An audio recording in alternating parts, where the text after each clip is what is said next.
Good evening and welcome to a new week of Perspective. My name is Kathy Hicks. I'm the news director at Kicks and Q93 Radio in St. John's. Perspective, of course, the show that enables you to get behind the story with the journalists who actually write and broadcast those stories on Newfoundland and Labrador. Our regular panel back again, Brett and Loney, the news editor with the Evening Telegram, and of course Ted Warren, the city editor with the Evening Telegram. The House is back in session. It looks like it's going to be a tremendous session. I've even heard throughout this week it's going to be a historic session. I was sort of thinking, I guess historic. I mean, there's certainly a lot of legislation that is going to possibly make history in Newfoundland. But I think historic because, as well, as far as I can see, it seems to be a lot of pressure on the Wells government now. There seems to be a lot of opposition coming from all sides. And so what we want to do is kind of look at what we can expect during this session of the House of Assembly and look at the main priority first, what would be Newfoundland Hydro. Mm-hmm.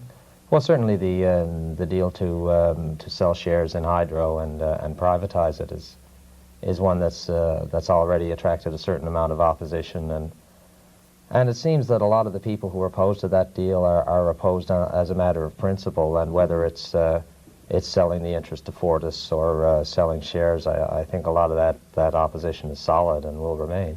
What I find interesting as the House opens this time around is that a lot of the opposition seems to be coming from outside of the House, or a lot of the more effective opposition. The opposition in the House really doesn't seem to be very, very well prepared for this session at all, at least not if the first couple of days are any indication. And I think they're going to have to pull up their socks, or they'll end up chasing a lot of the issues, like Hydro, as this session goes on.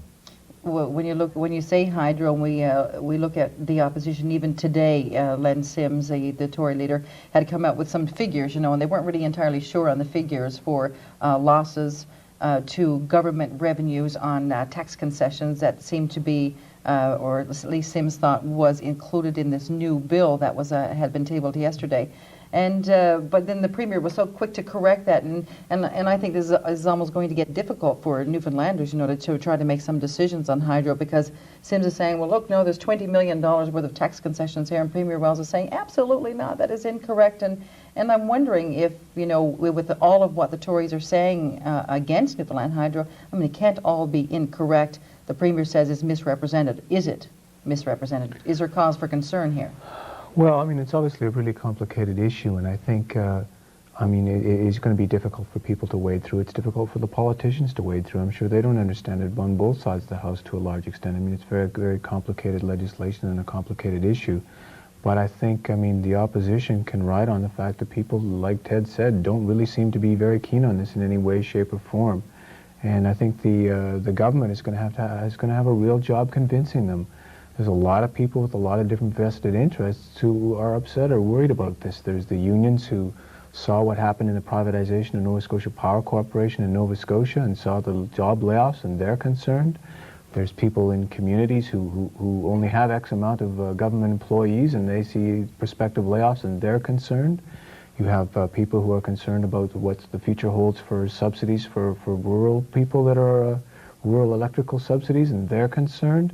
There's a lot of people who just feel that this is an area that the government should definitely be involved in, because they see it as greater than just a power issue, but almost as a sort of socio-economic development issue, and they're concerned. So I think the Wells government is going to really have to go a long ways to convince people, because they are very philosophically opposed to the whole idea, or there seems to be a large segment of the population that is, and so I think it'll be interesting to see what happens, and I'm not necessarily certain people will be swayed by particular, minute issues or aspects or details. I think they're going to have to be sold, why is this good for us in the long run? Is this going to be to the benefit of the province in terms of its debt? Is it going to be to the benefit of the province in terms of job creation or lack of job creation? Is this something that's going to have to be done in one form or another? Would Hydro face layoffs regardless? Is that a possibility?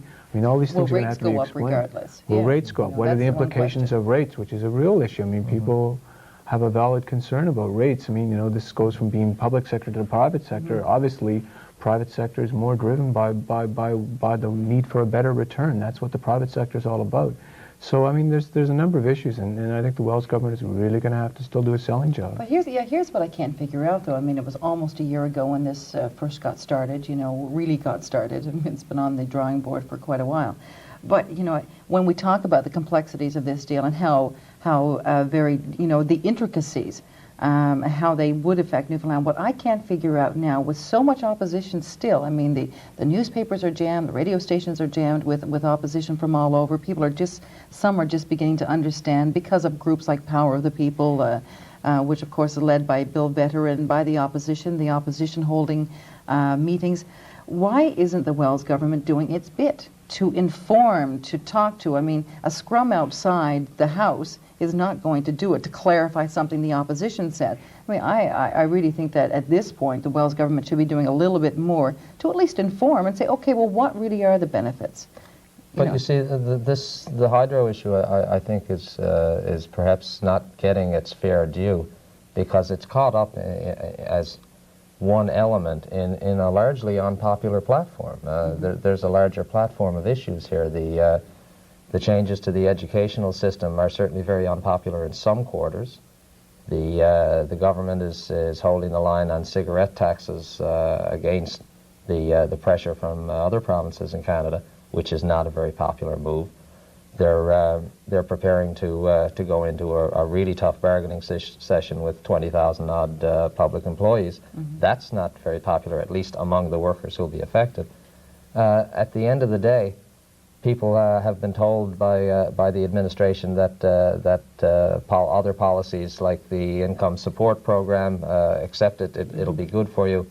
But it turns out that in a lot of people's view, it's not. So I think there's a general feeling out there that perhaps that they can't really trust this government. And when they're told, accept this and because it's good for you, as we're being told with hydro, I think a lot of people want to ask a couple of questions. Well, and they should. I mean, take it on faith. You're right. I mean, when you start listing all of these particular issues that are going to be covered in the House this session, I mean, that's why I guess it's being called historic, because that is a long list and a very vital and important list to Newfoundland. Some dramatic changes there, that seems to be exactly, but when it seems to be why we should know more about Newfoundland Hydro. I mean, this is a very costly venture. It means a lot of money, and it means when you look at your bill every month, you begin to realize, the cost of electricity, and you begin to fear and worry. I mean, winter is not going away in Newfoundland, and we don't see our paychecks rising in the near future, et cetera, et cetera. But we do have this glaring in front of us.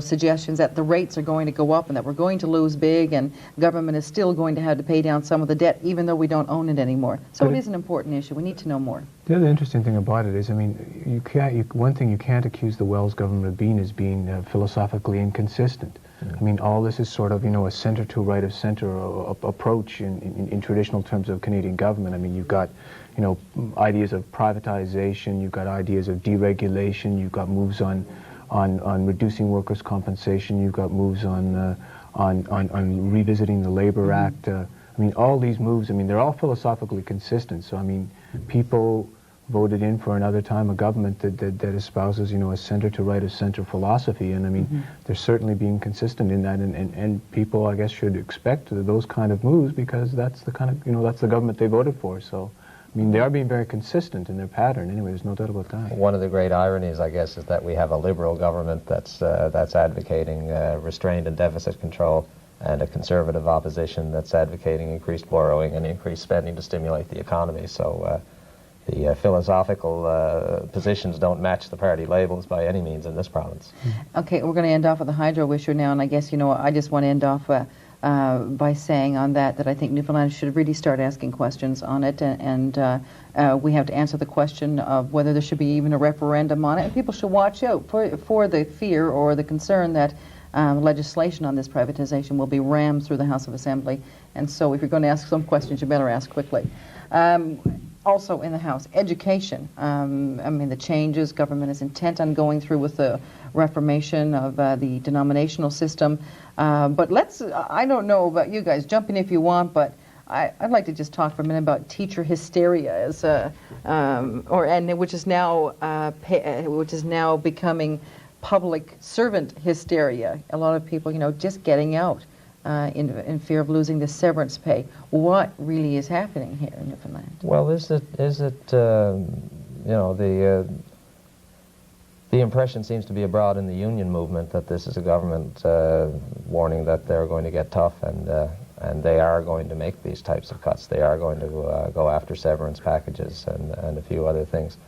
But there's more than a small degree of suspicion that what they may be doing really is floating a trial balloon and getting some people out, getting some people to go voluntarily, rather than having to go through the bloodletting exercise of actually letting people go, laying people off. In the school system particularly, we've been talking a lot about the 2% clause and 3 or 4 or 5, up to 500 teacher layoffs being possible.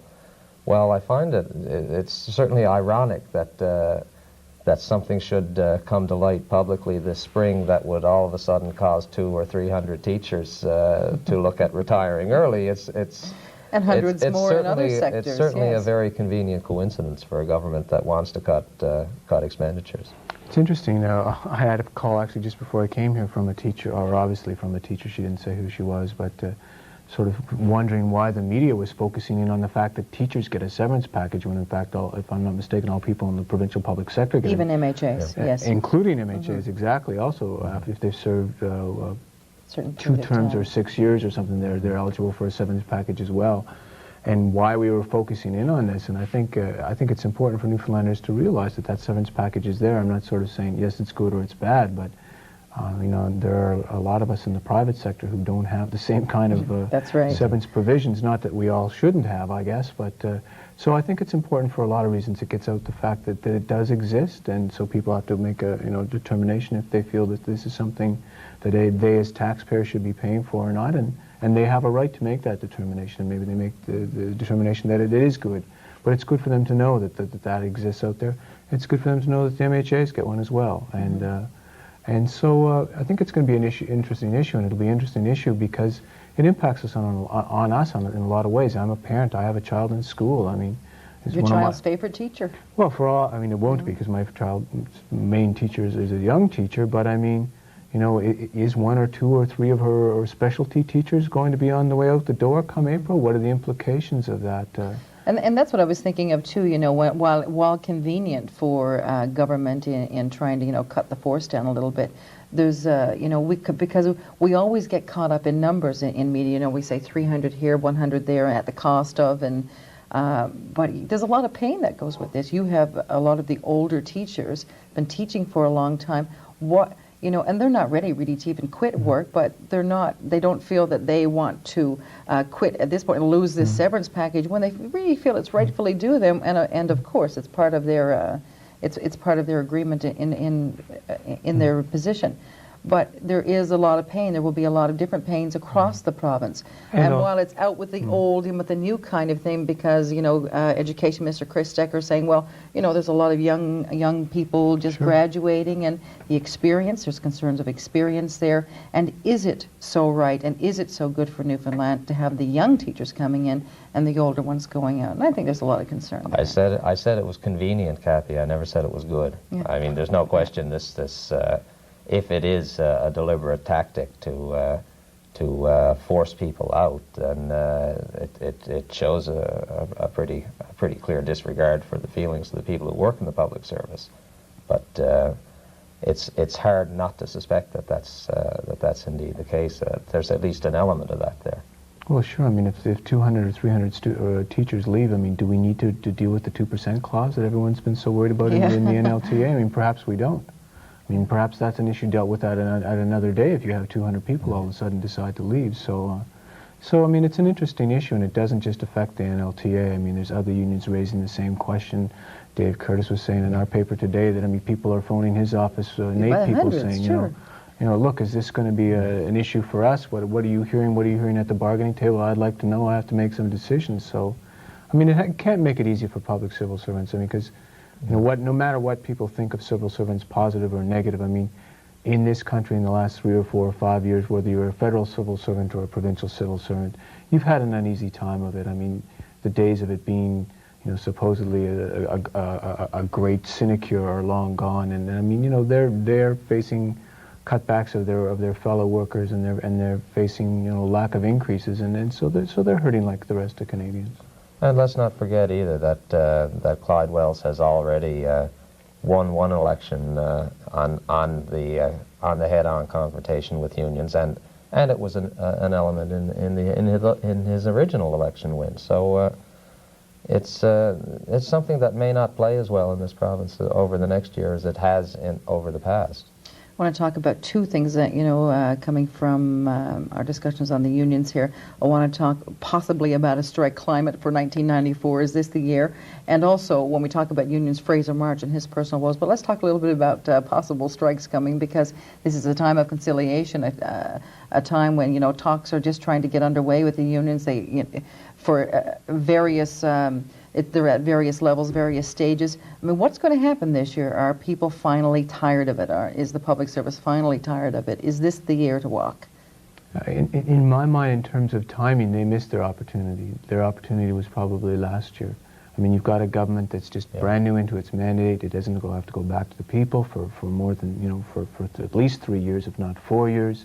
It won an election based on this issue, and you're in a time where other Newfoundlanders are in very, dire straits. You've got uncertainty about the future of NCARP 2. I mean, this is not a time when if you worry about public sympathy, and sometimes we in the media overestimate the importance of that to unions in a strike. I mean, there's lots of different reasons you strike, and in some instances, public support is extraordinarily important. In others, it's less so important.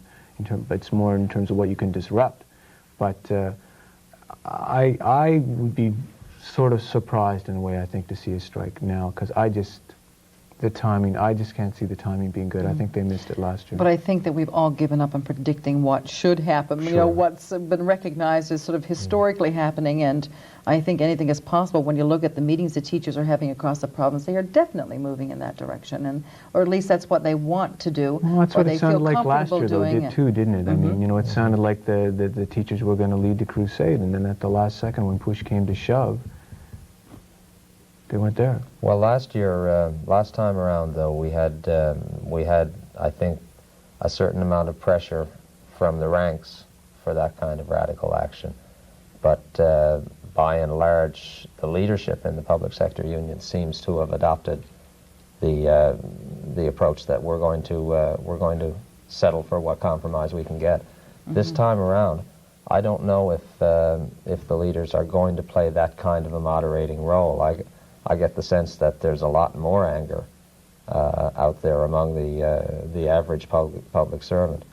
They've unified all their bargaining. They're all set up for this joint support kind of situation if they do go out on the line. And even though the timing is terrible, I've got at least a sneaking suspicion that this might be the year for this the big could be one. the year. Well, the timing is probably terrible, but the control levels aren't there right now because there's too much other activity with even kindergarten. A lot of parents, whether we like it or not, they're just involved in kindergarten, and they're emotional about this issue. They got plans to make for their children. They want to know what's going to happen in September. They still don't know. Well, educational reform, period. I mean, it's creating so much activity. Well, that is an issue too. Like, you have to wonder about this government sometimes. I mean, for an issue like kindergarten, we're talking, what are we? We're here March the 2nd. We have no planned curriculum yet for this full day of kindergarten. Teachers not hired. We don't have teachers hired. Space. We don't know if we're losing teachers. We have no idea of space. Then we hear the minister saying, well, perhaps it would go ahead in some schools that have space, but in others it wouldn't. Well, I mean, as a parent of a child who's going to be in kindergarten not next year but the year after, I'm pretty keen to know, is it my school down the street that's going to have space or not? Should I move from the neighborhood? Well, and you kind of wonder, how much, Newfoundland has limited resources government-wise as it has anything. And you sort of wonder at some point how many things the Wells government can have on its plate that it's put there itself. I mean, not they're forced on it from external issues, and keep control of events. I mean, can you be implementing kindergarten, taking on the churches on denominational education, pushing forward privatization of hydro, looking to find someone to buy Newfoundland farm products, and have all these balls up in the air and all handle them equally? And when you hear things like we don't have a firm curriculum for kindergarten on March the 2nd, when you've got a school year starting in September, where you don't know how many school boards you might have, whether they'll be denominational, whether they'll have 300 less teachers. It doesn't sound the most planned and organized approach to things in the world. And that, I think, on the educational issue particularly is really the most telling criticism for the opponents of what the government is trying to do. The total lack of preparedness and the fact that we're attacking the administrative and the curriculum issues all in the one big package now. That doesn't make any sense at all, and from the government's point of view, it doesn't make any sense because it allows a great number of groups who are concerned about individual elements of the reform package to coalesce to fight the whole package, rather than dealing with the issues one at a time, dealing with the denominational structural issues first, and then going on to deal with the content and the curriculum. By lumping them all together, they've run the risk that that a great many small groups might coalesce and eventually and they're doing it at the same time Mm. as when their priority seems to be. I mean, they're trying to come up with a strategic social plan. This is this big compared to some of the other issues they're dealing with. On top of all that, And we're talking about income supplementation programs, the health care. I mean, this issue is far from being dealt with. The cost and the structure, and they're talking about restructuring all the departments, the economic development departments, all the licensing departments, and there's an awful lot of change, and is it in control? Well, and the only front, ironically, in all this, and we don't hear anything about massive implementation of new programs or changes, is in the fishery. In the fishery. Well, that was my next thing. I mean, which, seems a little bit ironic in these times. I mean, the only department that we're not hearing that's restructuring itself or coming forward with new specific proposals or new ideas or radically altering itself is the department that deals with the fishery and issues on the fishery in the midst of a great fishery crisis. I mean, it well, they are seems coming out with a white paper. And I noticed, and I noticed the one segment of the throne speech that actually addressed that sector. Incorporated their white paper and also the need for federal provincial consultation to plan the future direction to finance the restructuring. Yeah, but it's they're finally adopting that ridiculous, untenable position they had in their Changing Tides document that market forces are going to control the restructuring of this industry. They're finally, I think, ready to give that up and get sensible about reorganizing the industry. But that's not one of the sexy things. That's not one of the glamour issues that you put at the top of your throne speech. Okay, I'm going to move away from that because we want to look at surprise, surprise, surprise for how many people in Newfoundland to hear about Fraser March and his personal financial troubles. I think, Fraser March was the one high-profile union leader that I think everyone followed his personal life and talked about his salary and how much money he made, and especially in the overtime. When he was in prison on behalf of the union getting paid there, declares personal bankruptcy. How does this happen? So a lot of people are looking at even Fraser March and saying, my gosh, if it happened to him, I really got financial trouble. Well, when asked how it happened, Fraser's answer was a classic. My debts outweighed my assets. I owed more than I had. Thank you, Fraser. I'm sure we all are very familiar with how that could happen. But I don't know. I mean, in one way, Fraser got a little lesson in the private sector after many years in the public sector. But isn't he just a lesson too because he really thought that he was going to get scooped up as soon as he said he was leaving leaving NAPE. He thought that someone was going to scoop him up. But Fraser says I haven't spoken with him about it, but I've heard him from radio interviews say that the main fly in the ointment for him was that he went 6 months after he founded his own company without any income. Well, it's a reality of small business life in Canada today that if you start a small business, high and a low. You're not likely to make a whole lot of money in the first 6 months or a year. So, perhaps it's a little rude introduction to the private sector.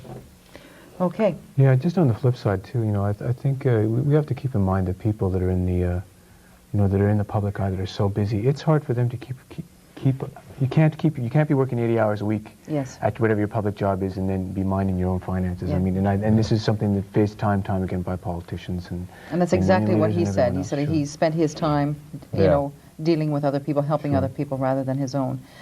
Okay, I want to end off with John Murphy. We always like to talk about the city of St. John's somehow.